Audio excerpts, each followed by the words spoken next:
فيلم النهارده بيحكي عن شاب قوي دخل اخطر مكان في العالم وحارب جيش كامل من المجرمين عشان يدافع عن الضعفاء وياخد حقهم، ولكنه وقع في طريق رئيس السجن اللي ما عندوش رحمه. قصتنا بتبدا مع عربيه شرطه فيها مجموعه من المساجين داخلين واحد من اخطر السجون في العالم. السجن ده معزول ومحدش يعرف عنه اي حاجه. اول ما المساجين نزلوا من العربيه ودخلوا للتفتيش، شاب عنده 21 سنه اسمه ريكي الحراس اوقفوه. ريكي محكوم عليه بالسجن لمدة 10 سنين بسبب القتل غير المتعمد. في اللحظة دي جهاز كشف المعادن عمل انذار خطير، فالحراس افتكروا ان ريكي معاه سلاح، ولكن لما فتشوه ما لقوش اي حاجة معاه، فدخلوه على جهاز الكشف بالاشعة. وهنا الجميع اتصدموا، 5 طلقات نارية كانت داخل جسم ريكي. اول ما الحراس شافوا كده خلوه يعدي من التفتيش في ثواني. وفي نفس الوقت راجل عجوز اسمه ما كان في حاله بعيد عن المشاكل، ولكن فجأة مجموعة من المتنمرين ما عندهمش رحمة ضربوه بخشونة. ما هدفه يخرج من السجن عشان يشوف زوجته واولاده. وهنا ظهر بري رئيس العالم السفلي للسجن، وعرف ما ان طلب الخروج المشروط من السجن اتقبل. ولكن فجأة بري افترى عليه بدون رحمة ومسك اللعبة بتاعته كسرها عليه بكل قوته. العجوز ما حاول يترجاه عشان يسيبه في حاله، لكن بري ورجالته كسروه تماما. اول ما خلصوا طحن فيه فجأة ريكي ظهر زي الشبح وكعبل الرئيس بري على وشه وجاب له اصابة مميتة. ولما واحد من رجالته حاول يوقف ريكي حذره وقال له انت هتقدر تقف في طريقي؟ اول ما سمع كده اترعب وجري زي الكلب. تاني يوم بري كان هينفجر من الغضب بسبب ريكي، وفي اللحظه دي قرر انه لازم يعاقبه، واتحرك لواحد تبعه من الحراس الفاسدين وقال له انك هتاخد المرتب الشهري بتاعي في السجن مقابل انك هتزيف اطلاق سراح العجوز ما، وهتكلف مقاتل ضخم اسمه لونج شكل عشان يخلص على حياه ريكي. وبالفعل تاني يوم الحارس الفاسد ده اتحرك لمكان شغل العجوز ما وطلب يقابله في الساحه الخلفيه، وهناك قال له اسمع انت مش هتخرج من السجن، واطلاق سراحك اللي تم قبوله اترفض. اول ما العجوز ما سمع كده اتصدم، لانه كان نفسه يشوف زوجته واولاده باي طريقه، ولكن الحارس ما عندوش قلب، كذب عليه ونزل فيه ضرب بكل قوته. وللاسف لما بالليل جه ما بقاش عنده سبب يعيش عشانه، فقرر ينهي على حياته، كله بسبب بري لانه كذب وزور خبر اطلاق سراحه. اول ما الخبر وصل للمساجين كلهم كانوا في حاله حزن شديده، لان ما كان قلبه طيب، ولكن ريكي حبس جواه بركان غضب لو انفجر هيخلص على كل السجن. في الوقت ده 2 من الحراس اخدوا جثة ما عشان يدفنوها، وفجأة الاتنين شافوا ريكي خارج من الزنزانة ونزل في الساحة تحت المطر، ولما وقفهم كسر القيود اللي على دراع ما واداله لعبته المفضلة. اول ما الحراس مشيوا ريكي فضل يزعق بأعلى صوته ووعد نفسه انه لازم يرجع حق ما الغلبان. تاني يوم المساجين كانوا في غرفة الاستحمام وريكي كان موجود، ده غير ان بري كلف لونج شكل اضخم مقاتل في السجن اللي عامل زي الدولاب يخلص عليه. اول ما لونج شكل هجم على ريكي اتفاجئ ان ريكي ضربه ضربه بسرعه صاروخيه هرسته زي البطاطس. اول ما ده حصل بري حاول يغدر بريكي من ظهره، ولكنه اتمسك زي الفار واتكسر تماما، ولحسن الحظ قدر انه ينتقم لمال عجوز. الحراس وصلت للمكان عشان يحبسوه في السجن الانفرادي، لكنهم كانوا مرعوبين جدا. وفي طريقهم ظهر نارومي يبقى زعيم نص السجن، ولما وقف قدام ريكي اظهر احترامه لريكي لان ريكي قوته كبيره. بعد كده لما الحراس حبسوه في الزنزانه الانفراديه ريكي رجعت بيه الذاكره لما كان طالب وقابل عمه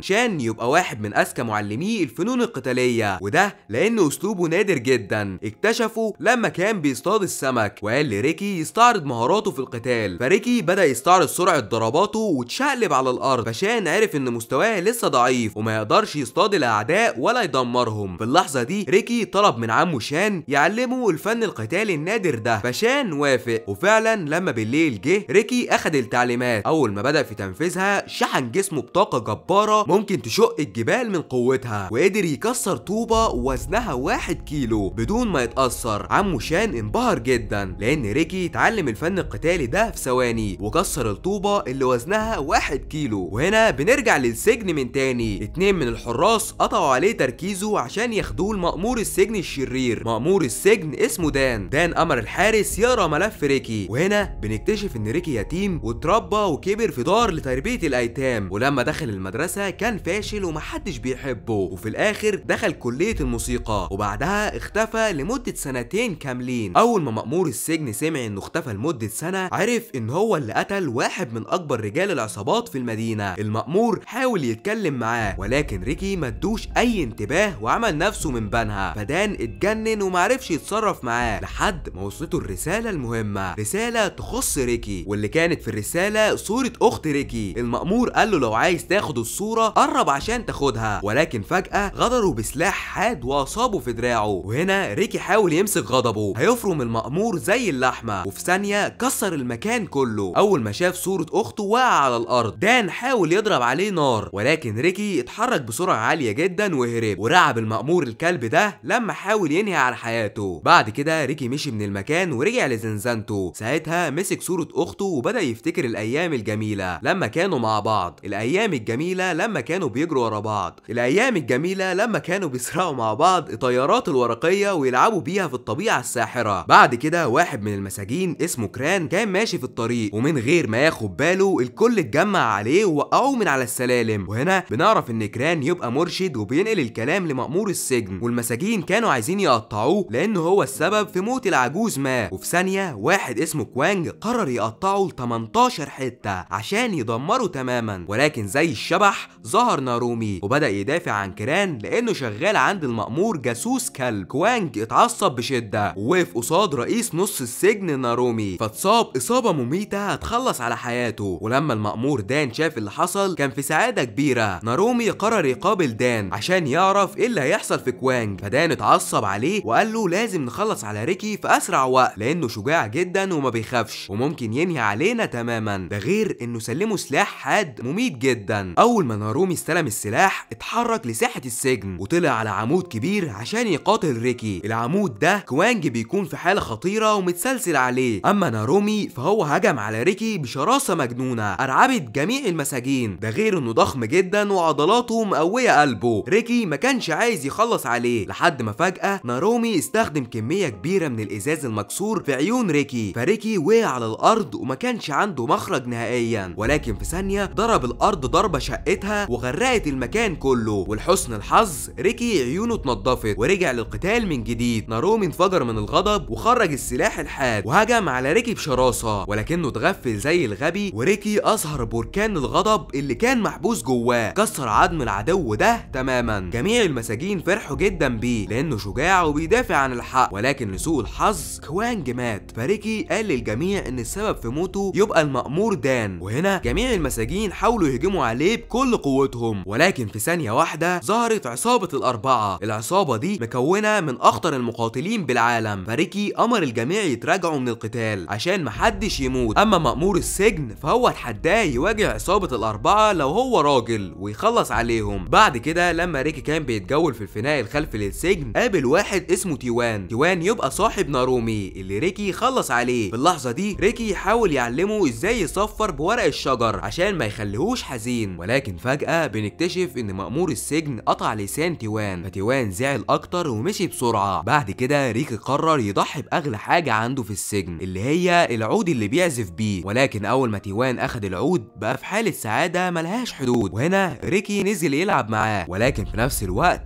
تومي اللي يبقى واحد من عصابة الأربعة ورئيس الزنزانة الغربية للسجن شاف تيوان بيسلم ريكي ممنوعات، ده غير انه عرفه على المكان اللي بيتم الزراعة فيها. أول ما ريكي اكتشف كده اتصدم وقرر انه لازم يوقفهم أيا كان التمن. بعد كده لما تيوان قابل رئيس الزنزانة الغربية تومي أمره بقتل ريكي وإلا هيخلص على حياته حالا، فتيوان قرر يضحي بنفسه عشان ينقذ ريكي من الموت ورفض. رئيس الزنزانة الغربية قطعه زي الفراخ ورماه للكلاب الشرسة، وبالليل الجميع اتصدموا لانهم شافوا تيوان متفرتك تماما. اما ريكي اول ما شافه عرف ان اللي حصل ده بسبب انه قال له على مكان الممنوعات اللي في الزنزانة الغربية، ولما قرب منه ومسك العود الخاص بيه انفجر من الغضب وقرر ان ساعة الصفر جت. وبالفعل لما المأمور دان ورئيس الزنزانة الغربية كانوا بيتكلموا عن الطريقة اللي هيخلصوا بيها على ريكي كان بيخلص عليهم بطريقته الخاصة وحرق جميع الممنوعات الموجودة في الزنزانة الغربية. المأمور بدأ يتجنن لان رئيس السجن لو اكتشف الخبر هيخلص عليه. وهنا امر تومي ينزل لريكي في ارض المعركه ويحاربه لحد اخر نفس، ولكن من البدايه تومي استخدم فن قتال ياباني سري وضربه في عضله قلبه. اول ما ريكي اخد الضربه حركته اتشلت تماما وكان فاضله 30 ثانيه بس وقلبه هيتوقف عن النبض. وهنا جميع المساجين حضرت القتال عشان تشجعه، ده غير انه رجع بالذاكره للماضي وافتكر كلمات عمه شان المحفزه جدا، وفي ثانيه زي البرق رجع وضرب العدو من غير ما يسمع الصوت. ولكن باقي عصابه الاربعه وصلت للمعركه، وفي نفس الوقت المأمور اكتشف ان رئيس السجن بنفسه هيجي تاني يوم، فقرر انه يضرب انذار الطوارئ. الانذار ده مهمته يقتل اي حد موجود في الساحه، ولحسن الحظ ريكي قدر يهرب من المكان، ولكنهم لما دخلوه في الزنزانه كميات كبيره من الاسمنت غرقتهم من كل اتجاه. وقبل ما يتجمدوا ريكي كسر الحديد بايد واحده وشال واحد من عصابه الاربعه على كتفه عشان ما يموتش. وهنا بنعرف ان ريكي رغم انه وحش مدمر الا انه قلبه طيب جدا. وفي لحظه الاتنين اتجمدوا. تاني يوم المأمور دان جهز الحراس عشان يقابلوا الشخص الظالم رئيس السجن ليجاسي، وبالفعل بعد طول انتظار ليجاسي نزل من العربيه الخاصه بيه مع ابنه المدلل. وهنا بنكتشف انه يعرف عن كل الظلم والتخريب اللي بيحصل وبيستخدم السجن لزراعه الممنوعات، وقرر انه يقابل ريكي عشان ينتقم منه بعد ما حرقها. ولما دخلوا المكان التعذيب ليجاسي قرب من ريكي، فريكي مسكه من رقبته وقبل ما يخلص عليه فجأة